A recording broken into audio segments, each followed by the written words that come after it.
muslimahdaily.com, inspirasi muslimah Indonesia.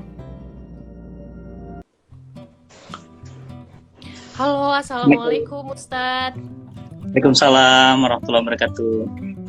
Alhamdulillah kita bisa ketemu lagi di live IG buat sharing-sharing. Dan kali ini kita akan sharing bareng Ustadz Fatih Karim, CEO dari Cinta Quran, yang mengislamkan Ustadz Felix Pau. Dulu. Ya, tapi itu salah satu sejarah, bukan? Ada kebanggaan tersendiri ya kan? Allahu Akbar. Masya Allah. Dan sekarang hari ini kita mau bahas peta perjalanan manusia. Boleh, silakan Ustadz. Ustadz, sebelumnya maaf, apa kabarnya? Alhamdulillah, sehat banget. Alhamdulillah. Mudah-mudahan teman-teman Muslimah Daily juga ya. Teman-teman Muslimah Daily juga sehat-sehat, semangat terus insyaallah. Amin. Insyaallah ya. Semuanya sehat walafiat.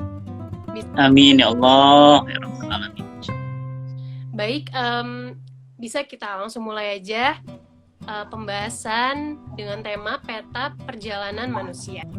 Silakan Ustadz, yang akan dipaparkan oleh Ustadz Fatih Karim. Ya. Silakan Ustadz. Baik, bismillahirrahmanirrahim. Assalamualaikum warahmatullahi wabarakatuh.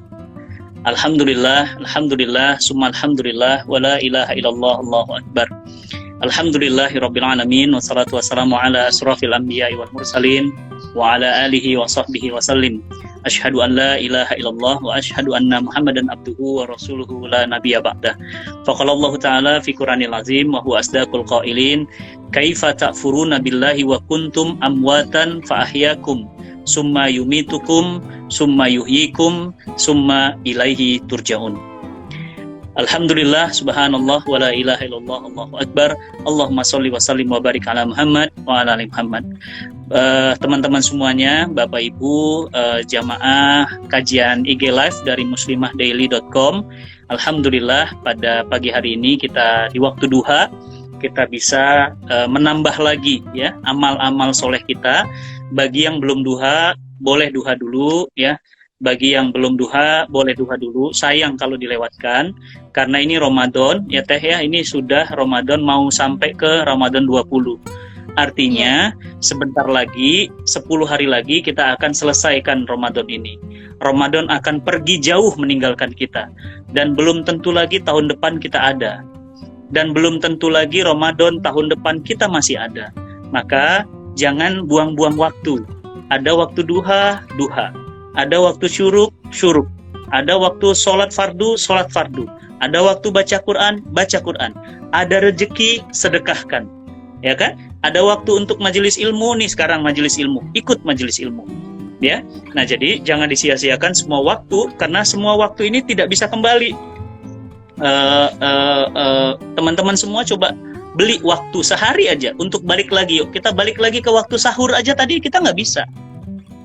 Walaupun teman-teman itu punya harta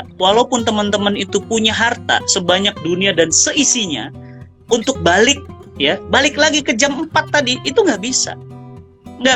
Kenapa? Saking mahalnya waktu, saking berharganya waktu, nggak bisa.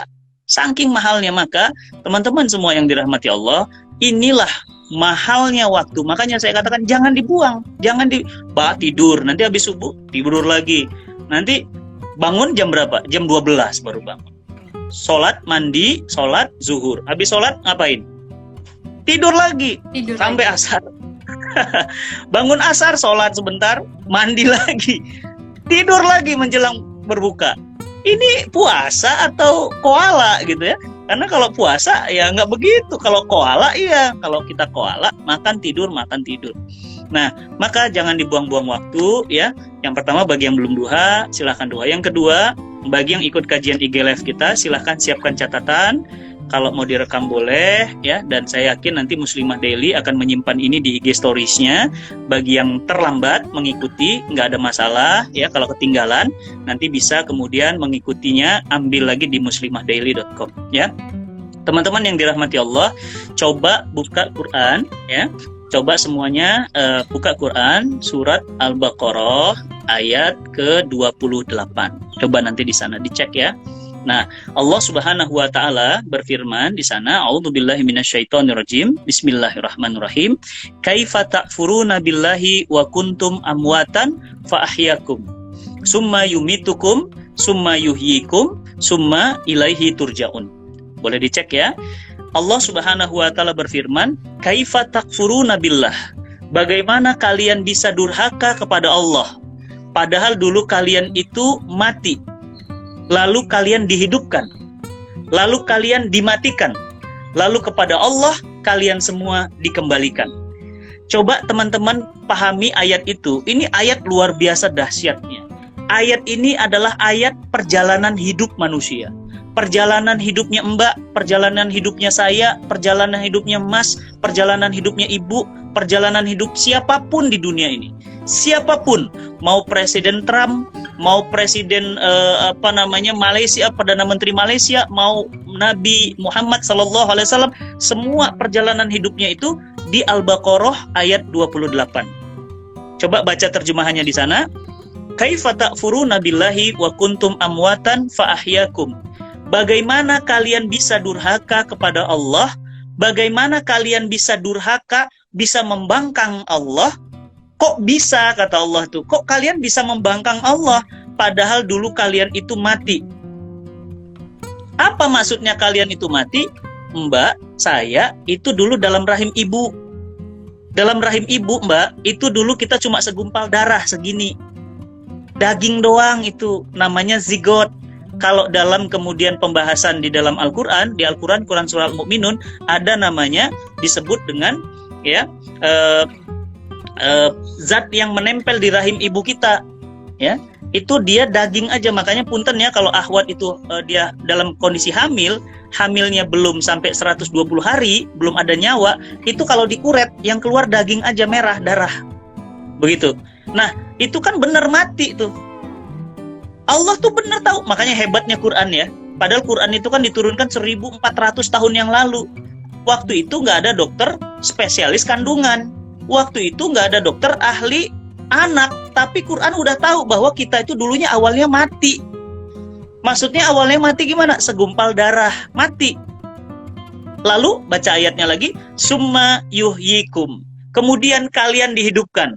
Tiba-tiba bapak ibu kita datang ke dokter, di-scan. Perutnya di USG, ngek. Kelihatan di layar, ya kan? Anaknya cowok. Wah, masya Allah, ya Allah, Abi, ya Allah, Bi, anak pertamanya cowok nih, masya Allah, alhamdulillah. Hidup apa mati? Hidup, bergerak-gerak. Apa kata dokter? Selamat ya Pak, nih Pak lihat tangannya bergerak-gerak. Nah ini Pak, ini kepalanya ya, bagi yang belum menikah, insya Allah saya doakan segera menikah ya, nanti akan ngalamin tuh masa-masa seperti itu ya. Itu bahagianya Mbak, masya Allah, saya nggak bisa ngatain lagi, nggak terkatakan dengan kata-kata. Punya anak tuh bahagianya luar biasa. Sudah, nanti kemudian setelah kemudian rahim tadi ada anak, rahimnya bergerak. Apa kata dokternya? Pak, coba lihat Pak, itu matanya Pak. Masya Allah ya, Mbak, Mas, Teteh, Akang semuanya, tadinya cuma darah, tiba-tiba ada mata. Terus apa kata dokternya? Ini telinganya. Ini perutnya Pak, itu jantungnya Pak, lihat itu jantungnya, berdenyut. Jedut, kelihatan kan di USG, apalagi sekarang USG Mbak, USG sekarang udah 3D. USG 3D itu utuh, manusianya utuh, kelihatan semua. Dudut. Nanti bulan ke-7 mulai. Apa kata dokternya? Pak, beneran Pak, anaknya Ikhwan. Kenapa? Tuh ada bonasnya kelihatan. Oh, ada bonasnya, pada ketawa-ketawa. Oh, ada bonasnya. Kalau anak perempuan biasanya nggak kelihatan karena dia malu. Ya, anak perempuan tuh nggak kelihatan. Kalau anak laki-laki itu kelihatan tuh. Ya, mohon maaf kalau dalam bahasa biologi ya tentu tahu itu penisnya kan. Itu tuh, alhamdulillah tuh. Wah, senang semuanya. Alhamdulillah ya Allah, alhamdulillah. Anak pertama sudah hidup kan? Hidup. Mulai ibunya bilang, ibunya lagi baca Quran. Mbak sama Mas semuanya teman-teman di sini mulai nendang-nendang perut ibu. Jeduk. Itu hidup. Quran benar. Hidup. Apa kata Allah? Summa yuhyikum. kemudian kami hidupkan kalian. Hidup loh. Buktinya ya bergerak. Bergerak. Cobain deh, bacain Quran, nanti dia bereaksi tuh anaknya tuh. Gerak. Klek, klek, klek, klek, klek, klek, klek. Nanti perut ibunya tuh nggak lonjong, nggak bulat. Perut ibunya ngelut, ngelut, ngelut.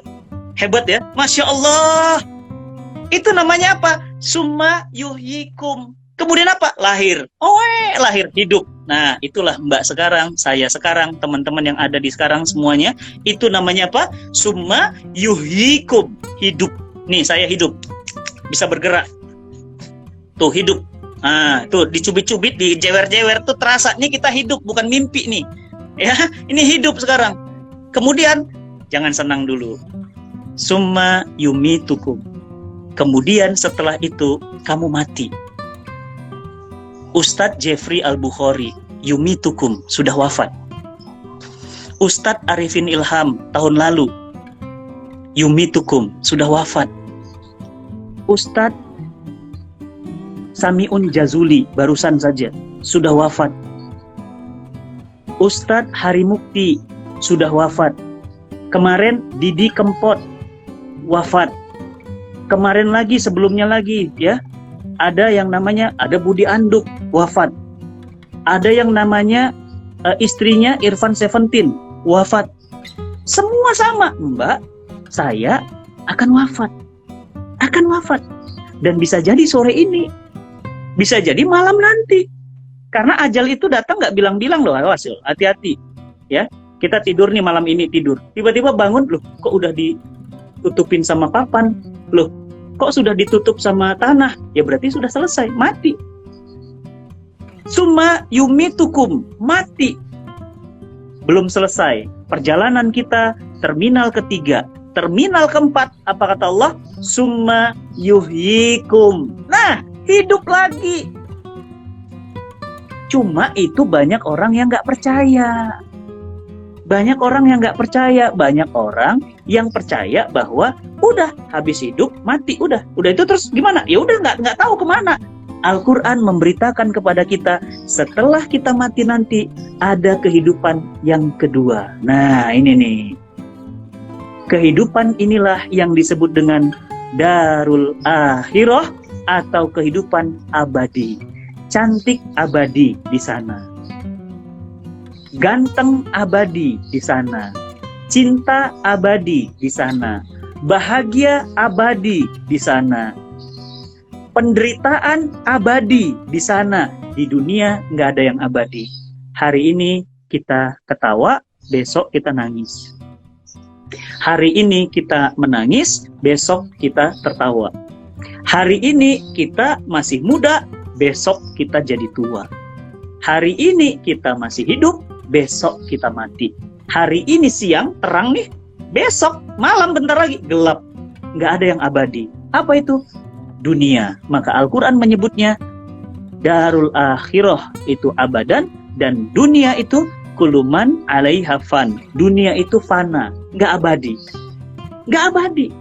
Nah, oleh karena itu, coba perhatikan Al-Baqarah ayat 28 itu, ada 4 fase perjalanan kita, terminalnya 4. Terminal yang pertama alam rahim, terminal yang kedua alam dunia sekarang ini, terminal yang ketiga perjalanan kita, siapapun kita, mau presiden, mau gubernur, mau ustadz, mau kiai, sama 4 semua itu. Yang pertama adalah alam rahim kita, atau disebut dengan alam ruh, ya. Alam ruh, alam rahim. Yang kedua alam dunia. Yang ketiga adalah alam kubur. Yang keempat adalah alam mahsyar atau alam akhirat. Ini yang paling panjang. Dan mohon maaf, ini alam gak ada batasnya lagi teh. Jadi ini alam gak ada matinya. Udah hidup terus. Hidup terus abadi semua. Selama-lamanya. Ini alam yang keempat. Oleh karena itu, ada 4 nih harus kita jalani semua. Gak bisa misalnya, Ustadz, saya nggak mau ngelewatin alam dunia. Bisa, berarti apa? Dari alam rahim harus mati dulu. Berarti mati di alam rahim. Iya, berarti nggak masuk alam dunia kan? Tapi tahu nggak masuk alam dunia itu apa? Suci, bersih. Makanya kalau ada orang wafat ibunya punya anak, wafat dalam rahim, anak itu akan membuka pintu surga untuk orang tuanya. Masya Allah. Kemarin ada info berita beredar seorang artis, anaknya kembar, kemudian anaknya wafat. Itu orang beruntung banget. Kenapa? Nanti kedua anaknya yang kembar itu akan masuk ke dalam surga Allah. Sampai di depan pintu, Allah bertanya kepada anak itu, wahai anak, kenapa nggak masuk ke dalam surgaku? Apa kata anak-anak itu? Bagaimana aku masuk ke dalam surgamu ya Allah, sementara kedua orang tuaku sekarang ada di dalam api neraka jahanam? Maka dua orang yang kemudian anaknya itu tadi yang wafat di dalam kandungan, maka dia memanggil orang tuanya, papa, mama, umi, abi, ayo ikut masuk. Akhirnya orang tuanya dibebaskan dari api neraka dan masuk ke dalam surganya Allah. Jadi kalau ada yang punya anak dalam rahim wafat, berbahagialah, jangan sedih, ikhlaskan. Memang sih sedih, kenapa? Ya Allah Ustaz, 9 bulan bersama-sama, makan bareng, semua bareng. Ya udah, kalau kita mau bawa sedih, ya sedih terus. Tapi kalau kita orang beriman, kita apa? Ikhlaskan, ya sudah. Mudah-mudahan dia nanti jadi pembuka pintu surga ya Ustaz buat saya, amin. Alam rahim, alam dunia, alam kubur, berapa lama Ustaz? Alam dunia beda-beda Mbak. Alam dunia, ya, ada yang 10 tahun. Ada yang 50 tahun. Ustadz Jeffrey Al-Bukhari 45 tahun. Ustadz Harimukti 63 tahun. Ustadz Arifin Ilham 49 tahun. Orang beda-beda. Kullu nafsin zaikatul maut. Tiap orang beda-beda. Mbak juga beda. Bisa jadi mungkin besok pagi. Ayo, siap-siap Mbak. Ya, udah siap dikafanin? Kalau siap dikafanin, makanya apa? Siapkan amal-amal soleh terbaik. Puasanya jangan main-main, puasanya yang serius, ibadahnya yang kenceng, supaya apa? Supaya pada saat pulang nanti bekal perjalanannya cukup. Kalau jalan ke Surabaya aja, kita nih ke Surabaya naik bis, itu bensinnya harus full tank, harus ada uang jajan makan di jalan, itu untuk ke Surabaya aja harus ada bekal. Lah ini perjalanan kita tuh panjang ya Allah, nggak tahu lagi, nggak berbatas waktu. Itu bekalnya harus banyak. Makanya teman-teman muslimah daily ini Masya Allah gitu kan, buat kelas IG, buat kelas ini, buat bantu cipta Quran, buat bantu ini, buat bantu ini, buat bantu COVID. Itu untuk apa? Itu semuanya dilakukan dalam rangka untuk mengumpulkan bekal-bekal pulang besok. Berapa lama di alam dunia? Beda-beda. Berapa lama di alam kubur? Tergantung kapan kiamat tiba. Jasad kita hancur, tulang kita hancur, kulit kita hancur, semuanya hancur. Ruh kita nunggu. Di mana Ustadz tempatnya? Namanya alam mahsyar, yaumil mahsyar, atau sebagian riwayat mengatakan yaumil barzah. Yaumil barzah itu gimana? Nanti di yaumil barzah itu kita itu nunggu. Kapan penungguan itu selesai? Ketika trompet sangkakala yang kedua dihidupkan. Trompet sangkakala yang pertama begitu berbunyi, wallahualam ya, bunyinya seperti apa nggak usah ditebak-tebak. Apa tet, apa tot, apa tit, nggak usah dipikirin, itu mah bukan urusan kita. Yang pasti nanti akan ada trompet sangkakala yang pertama. Yang pertama, bumi dan seisinya hancur semua.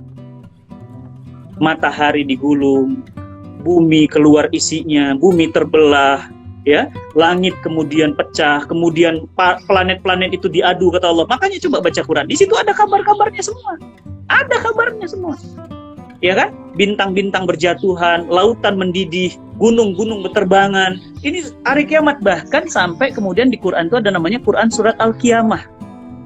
Apa itu Quran Surat Al-Qiyamah? Yang menggambarkan suasana kiamat, Mbak. Jakarta gempa aja ngeri kita. Ya, kemarin kita ngelihat gunung meletus Merapi, ngeri kita ngelihat, ya Allah itu asapnya setinggi sekian ribu kilometer. Itu segitu, belum ada apa-apanya. Corona aja kita ngeri. Nanti lautan mendidih. Mbak mau lari kemana? Lari ke laut aja Ustadz, karena gunung meletus, gunungnya terbang. Oke, lari ke laut, lautnya mendidih. Mau lari kemana? Lari ke gunung, gunungnya terbang. Nggak ada tempat lari. Apa kata Quran? Fa'aina tashabun, mau lari kemana kalian? Gak ada tempat lari. Dan tanda-tanda hari kiamat itu sekarang sudah dekat. Udah dekat banget. Ini udah banyak tanda-tandanya. Salah satunya adalah banyaknya pembunuhan, banyaknya orang makan riba, laki-laki jadi perempuan, perempuan jadi laki-laki, banyaknya orang yang melegalisasi pelacuran, banyaknya orang yang hidup serumah tanpa menikah, banyaknya bayi tanpa jelas statusnya. Ya, ini ciri-ciri hari kiamat. Maka kalau nanti kiamat datang, maka apa yang terjadi? Berarti selesai itu trompet sangkakala yang pertama. Yang kedua, bunyi lagi. Nah, ruh yang tadi nunggu di yaumil barzah itu disatukan lagi. Nah, disatukan lagi dengan jasad. Jadilah kita. Jadi ruh dengan jasad disatukan. Jadi ruh dan jasad disatukan, bersatu, kumpul lagi. Jadi kayak gini lagi, nih, kayak gini lagi. Cuma, mohon maaf, nggak pakai baju sehelai pun. Di mana kumpulnya? Nanti semua dikumpulkan, kata Nabi, di Yaumil Mahsyar. Apa itu Yaumil Mahsyar? Sebuah tempat, kata Nabi itu tempatnya datar, bersih. Jadi jangan kaget ya Mbak, nanti kalau tiba-tiba kumpul di sana, ya Allah gitu ya. Itu manusia pertama sampai manusia terakhir disusun rapat-rapat seperti anak panah dalam wadahnya, dikumpulkan semuanya. Dikumpulkan manusia pertama Adam sampai manusia terakhir semua ada di sana. Mbak ada di sana, saya ada di sana, dan mohon maaf tidak ada yang pakai baju sehelai pun. Aisyah radhiyallahu anha bertanya, "Ya Rasulullah, kami dikumpulkan semua?" Iya. Laki-laki dan perempuan? Iya. Tapi tidak menggunakan baju selai pun? Tidak pakai baju selai pun. Aisyah kan pemalu radhiyallahu anha, istri Nabi, sangat pemalu. Apa katanya? "Ya Rasulullah, kami malu. Bagaimana nanti kalau aurat kami terlihat?" Apa kata Nabi? "Wahai Aisyah, istriku tercinta, beratnya dosa dan pertanggungjawaban orang masing-masing mengakibatkan orang tidak lagi sempat melihat kanan dan kirinya." Jadi jangan boro-boro dipikirin, "Wih, sebelah kiri, sebelah kanan ganteng." Nggak kepikiran sebelah kiri cantik. Nggak kepikiran, Mbak. Nggak kepikiran. Yang dipikirkan apa? Di Yaumil Mahsyar itu adalah hari keputusan. Keputusan apa? Keputusan terhadap ibadah kita. Diterima atau ditolak. Jadi itu hari kayak bagi rapot, Mbak. Mbak itu lulus apa enggak di situ. Mbak itu sholatnya diterima atau enggak di situ. Mbak itu puasanya diterima atau enggak di situ. Sekarang kita nggak tahu. Nanti di Yaumil Mahsyar diumumkan langsung. Serem itu, ngeri suasananya. Semua orang nangis. Nangis air matanya itu sampai membasahi sampai telinga mereka. Tergenang. Kenapa? Saking banyaknya menangis. Ya Allah, puasaku bagaimana ya Allah? Ya Allah, bagaimana saumku? Ya Allah, bagaimana sedekahku? Ya Allah, bagaimana sholatku? Ya Allah, bagaimana hajiku, umrohku? Ya Allah. Keputusan Allah di sana. Jadi nanti kalau kita nerima timbangan amal, buku itu nanti langsung datang ke sebelah kanan, berarti kita masuk surga. Kalau terima bukunya jegrek ke sebelah kiri, kita masuk surga, tapi kita harus melewati neraka jahanam dulu. 1 hari di neraka jahanam setara dengan 1000 tahun di dunia. Kuat, Mbak? Kuat? Satu hari neraka cuma sehari, tapi seperti 1000 tahun dunia. Kita ngelewatin 1 tahun aja udah capek, udah stres. Ini 1000 tahun, bayangin, 1000 tahun, ya Allah. Itu kalau sehari. Bagaimana kalau masuk nerakanya 100 hari? Bagaimana kalau masuk nerakanya 1000 hari? Kaliin aja. Waduh. Dan apa kata Nabi? Siksa neraka yang paling ringan adalah andai kalian menginjak lantainya, maka otak kalian mendidih karenanya. Jadi nginjak lantai neraka itu otak kita mendidih. Mendidih. Itu siksa paling ringan. Siksa paling ringan. Paling ringan ya. Bayangin paling beratnya seperti apa. Yang paling ringan aja kayak gitu. Maka teman-teman yang dirahmati Allah, ada 4 terminal yang akan kita lewati ini. Jangan pernah main-main. Jangan pernah main-main dengan terminal kedua. Saya ingatin ya, jangan main-main dengan terminal kedua. Kenapa terminal kedua? Karena terminal kedua ini yang sangat menentukan. Apakah kita celaka di akhirat? Apakah kita celaka di dunia, celaka di akhirat? Apakah kita dapat surga ataukah mendapatkan neraka? Itu tergantung terminal kedua. Di mana terminal kedua? di dunia. Hari ini. Ada kesempatan sedekah, udah bismillah ya Allah, ada rezeki sedekah. Kenapa? Mumpung lagi hidup. Ada kesempatan nanti 10 malam terakhir, saya ingin sholat tahajud. Kenapa? Mumpung ada kesempatan. Punya orang tua, punya bapak, punya ibu, mengabdilah pada ayah dan ibu. Jadilah anak yang bakti sama orang tua. Kenapa? Mumpung mereka masih ada dan mumpung kita masih di alam dunia. Punya kemudian kesempatan untuk wakafkan harta kita. Kenapa? Harta kita itu nanti akan menjadi pahala jariah. Apa itu pahala jariah? Mengalir abadi, tidak ada matinya, terus ngalir. Coba siapa yang nggak senang sekali kerja tapi pahalanya ngalir terus, saldonya terus, dicek rekening ada terus, masuk terus, dan itu terus banyak. Itu apa namanya? Wakaf. Nah, saya lagi bangun pesantren nih, teman-teman semuanya. Saya lagi bangun pesantren, namanya Pesantren Cinta Quran Center di Bintaro. Nah, silahkan nanti boleh cek ya, @cintaquran_center. Nanti cek akun Instagramnya @cintaquran_center. Wakaf aja ke sana. Ustadz, ibu saya sudah meninggal, saya pingin wakaf atas nama ibu, boleh. Ustadz, bapak dan ibu saya sudah meninggal, saya ingin wakaf Ustadz, boleh. Berapa Ustadz wakafnya? Silahkan berapa. Ada yang ngasih semen, ada yang ngasih batu bata, ada yang ngasih besi, ya kan? Nah, oleh karena itu wakaf itu untuk apa? Untuk nanti supaya kita dapat pahala jariah itu, pahala yang orangnya sudah wafat, tapi masya Allah itu pahalanya nggak pernah berhenti, ngalir terus. Jadi catatan yang kedua, teman-teman semua yang dirahmati Allah, hati-hati dengan terminal kedua. Jangan main-main dengan terminal kedua. Sekali kita gagal di terminal kedua ini, maka kita akan gagal selama-lamanya. Apa itu terminal kedua? Alam dunia. Apa itu terminal kedua? Famay ya'mal miskala zarratin khairan yarah wa may ya'mal miskala zarratin syarran yarah. Sekecil apapun kebaikan yang kita lakukan dibalas, sekecil apapun keburukan yang kita lakukan dibalas. Ya, nih kayak misalnya Mbak nih, ya, hari ini jadi host, dibalas oleh Allah. Dibalas. Berharap sama Allah, ya Rob, jadikan ini amal soleh. Saya diundang sama Muslimah Daily, Ustadz, boleh nggak ngisi di Muslimah Daily? Tapi IG Live, boleh, insya Allah. Saya berharap apa? Ya Allah, mudah-mudahan ini ada berapa ratus orang yang nonton, ada berapa ribu orang yang nonton. Mudah-mudahan setiap orang yang nonton jadi orang baik. Seluruh pahala kebaikannya pindah ke saya. Waduh, Masya Allah, siapa yang nggak senang? Ya, nah jadi jangan main-main dengan alam dunia. Makanya apa? Mumpung kita lagi di sini, nanti kalau kita sudah wafat, kita menyesal. Apa kata orang yang wafat? Andai kami bisa diundur sedikit kematian kami, maka kami akan minta sedekah.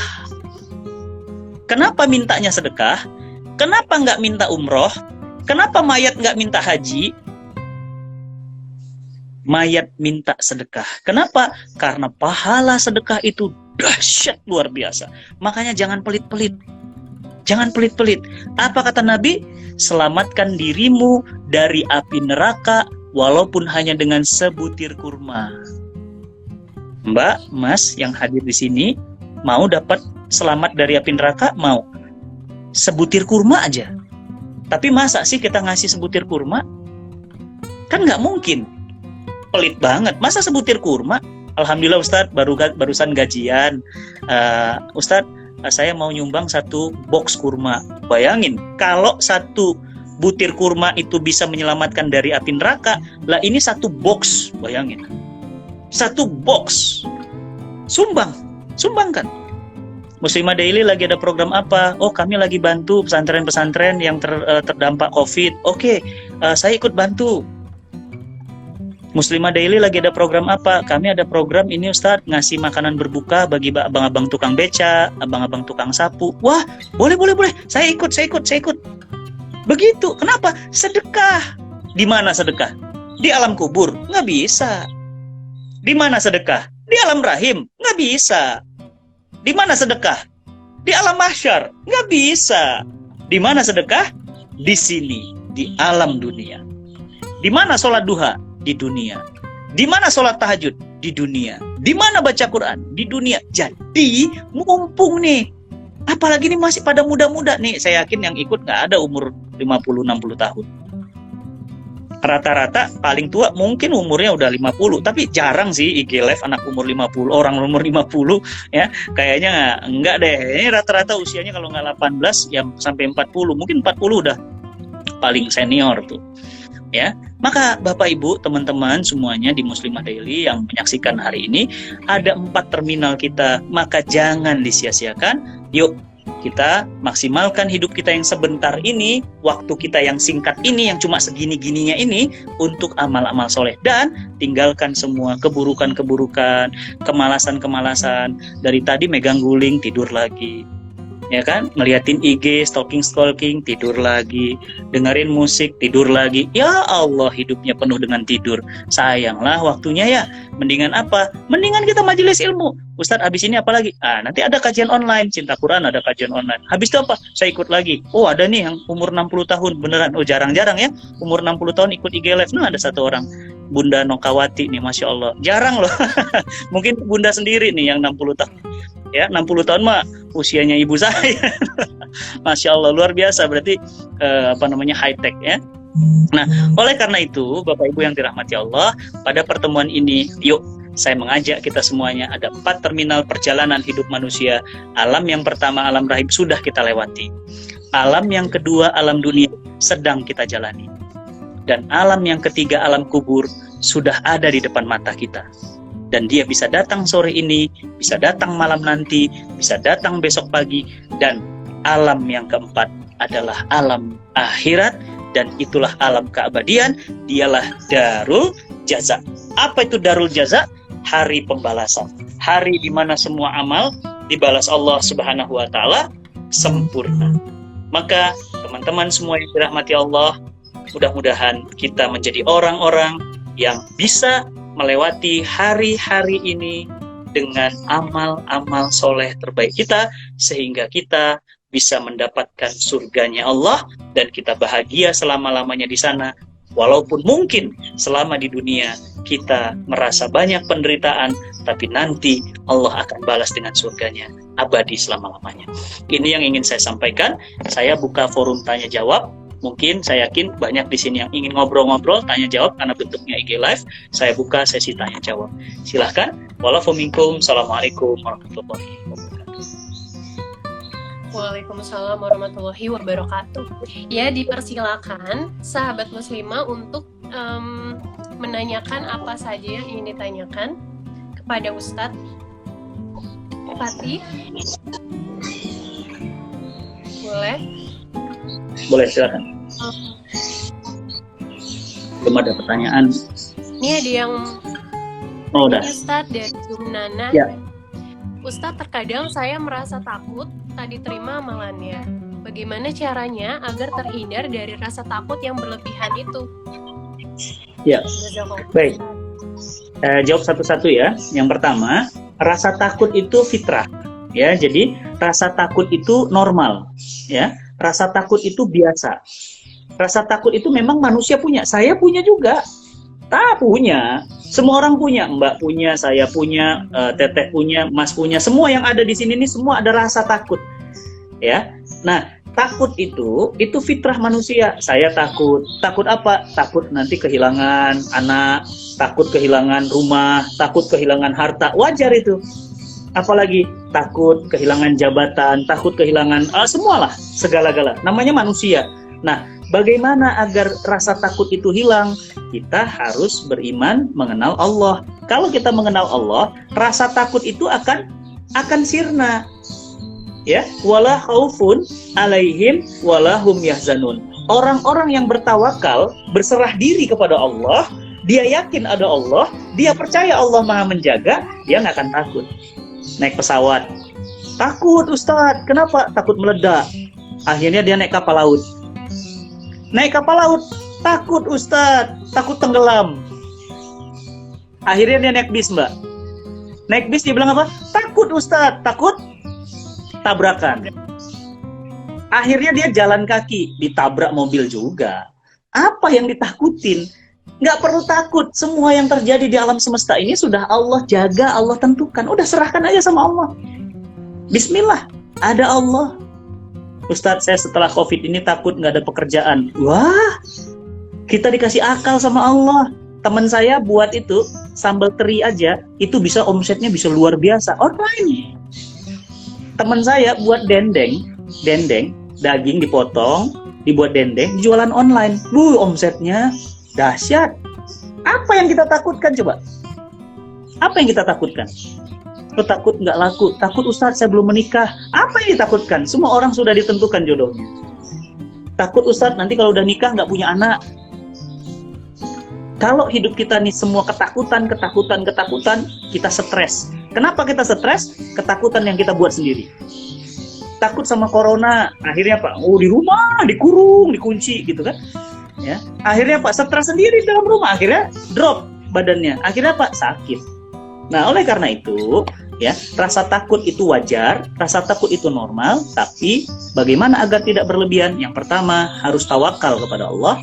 Yang kedua, harus kita mengerti bahwa takut itu, ya, jika kita tidak mengerti tentang sesuatu. Kalau kita mengerti, kita nggak akan takut. Kita harus mengerti dulu. Contoh, kenapa kita takut ujian matematika? Tidak mengerti. Karena nggak ngerti matematika. Tapi kalau kita ngerti, tak berani. Kenapa saya IG Live berani? Karena saya paham materi yang saya sampaikan, saya paham, Mbak. Saya berani.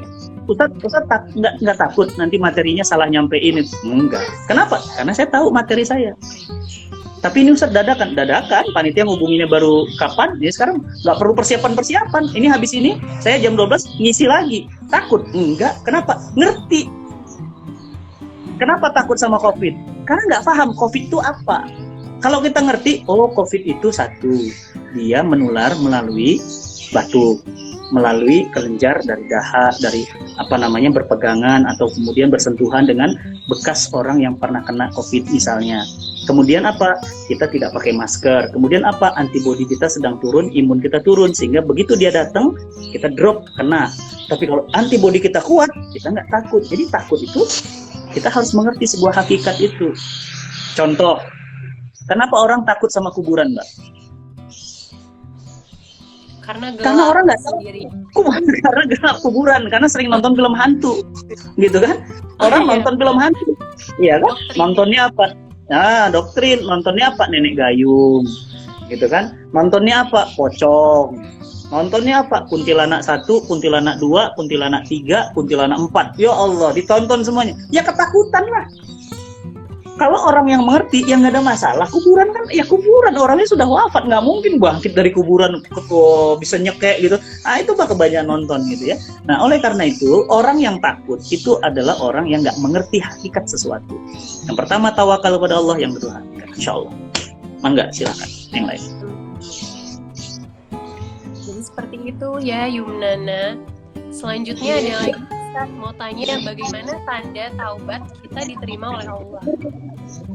Ya, bagaimana tandanya taubat kita diterima oleh Allah? Yang pertama, saya ingatkan, taubat itu ya senantiasa harus kita lakukan, terutama kepada amal-amal yang perbuatan-perbuatan itu dosa besar.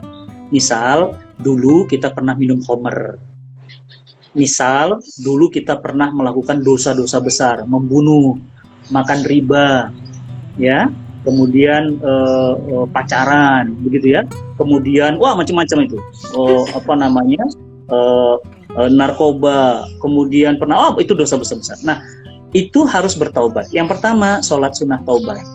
Berapa? 2 rakaat. Berapa sering Ustaz? Setiap hari. Sholat sunnah taubat, sholat sunnah taubat, sholat sunnah taubat. Yang kedua, ya, membenci perbuatan lama, jangan diulangi lagi.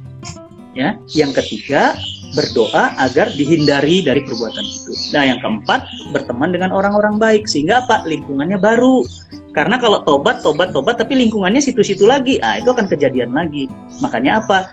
Pergi dari lingkungan itu, buat lingkungan baru, komunitas. Misalnya aktif di Yuk Ngaji, bisa aktif di SIF, bisa aktif di Terang Jakarta, bisa aktif di Cinta Quran, aktif aja di situ. Aktif aja. Nah, sehingga apa? perbuatan lama sudah hilang. Nah, apa tanda-tandanya taubat kita diterima? Yang pertama, orang itu akan jadi orang-orang yang lebih baik dia hidupnya.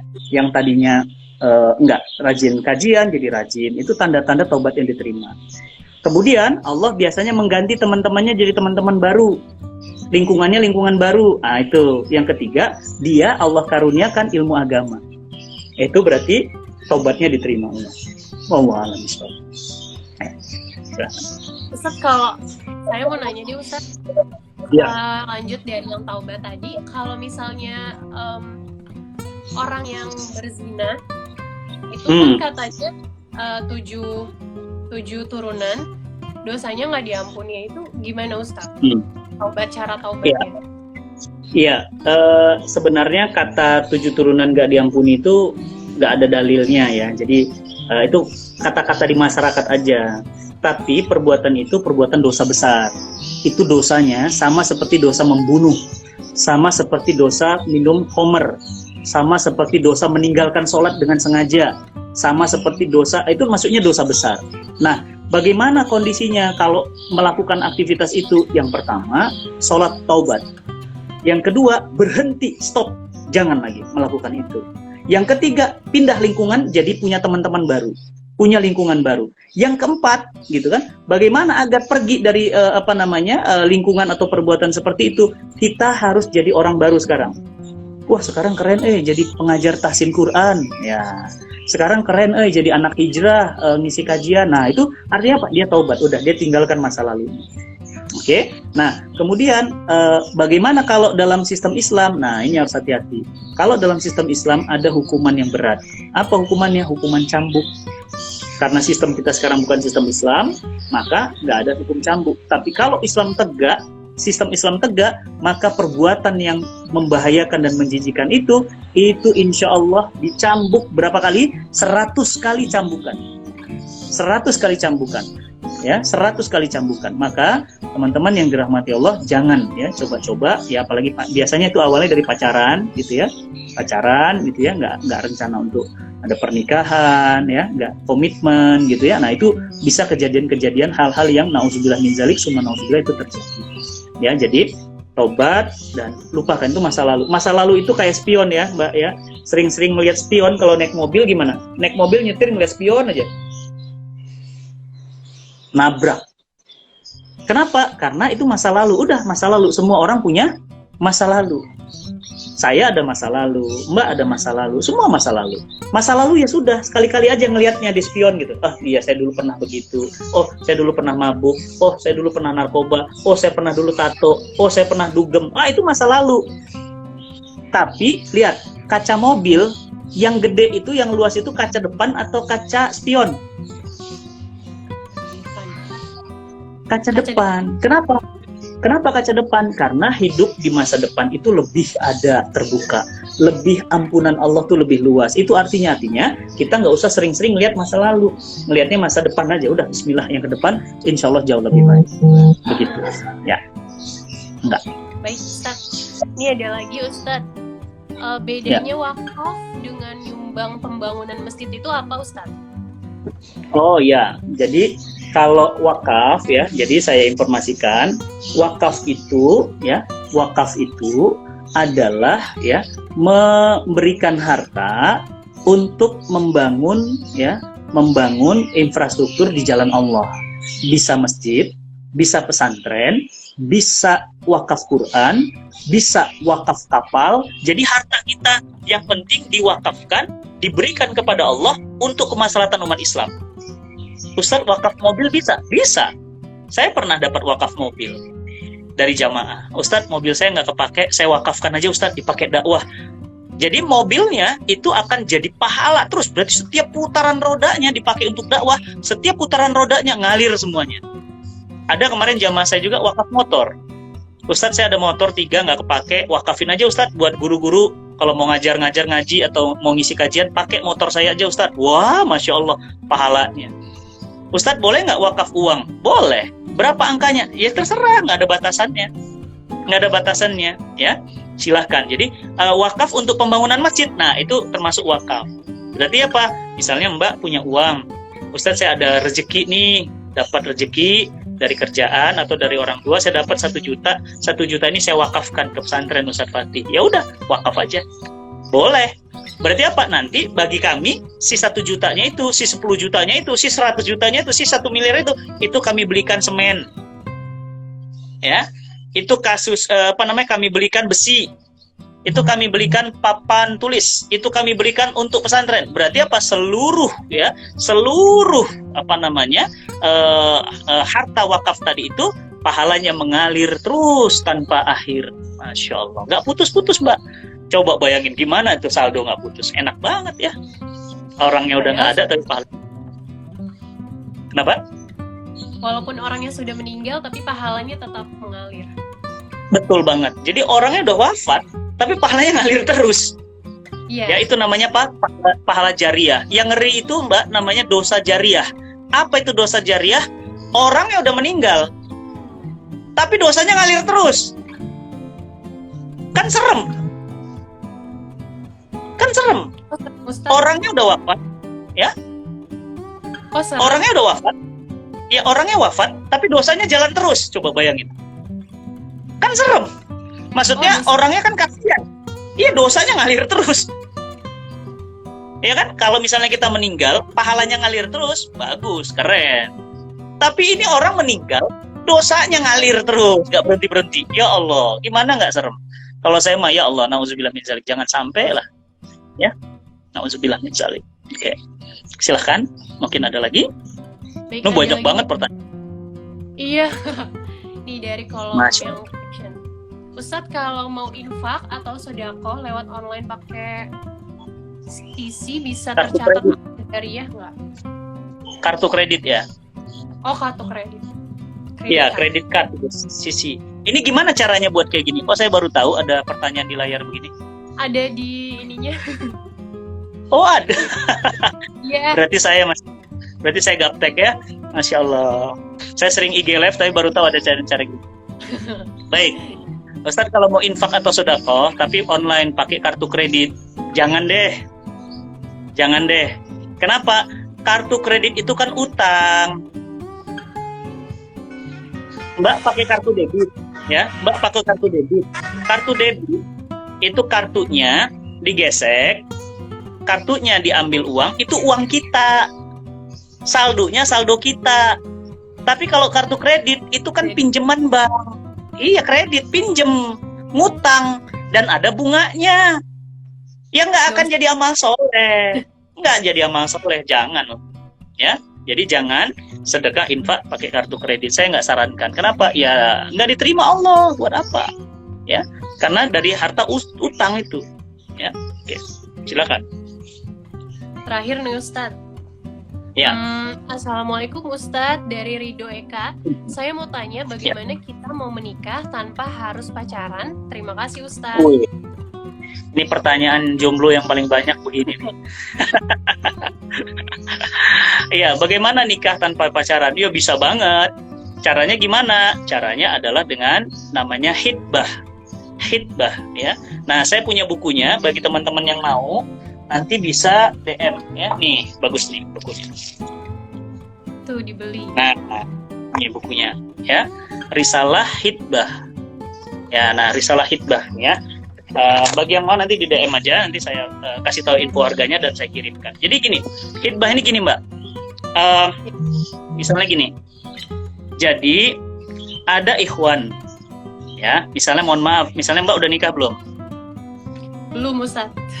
Nah, belum. Misalnya gini, ada ikhwan yang serius ingin menikah dengan Mbak. Oke? Maka nanti ikhwan ini itu mendatangi wali. Mendatangi ayah. Ayah masih hidup?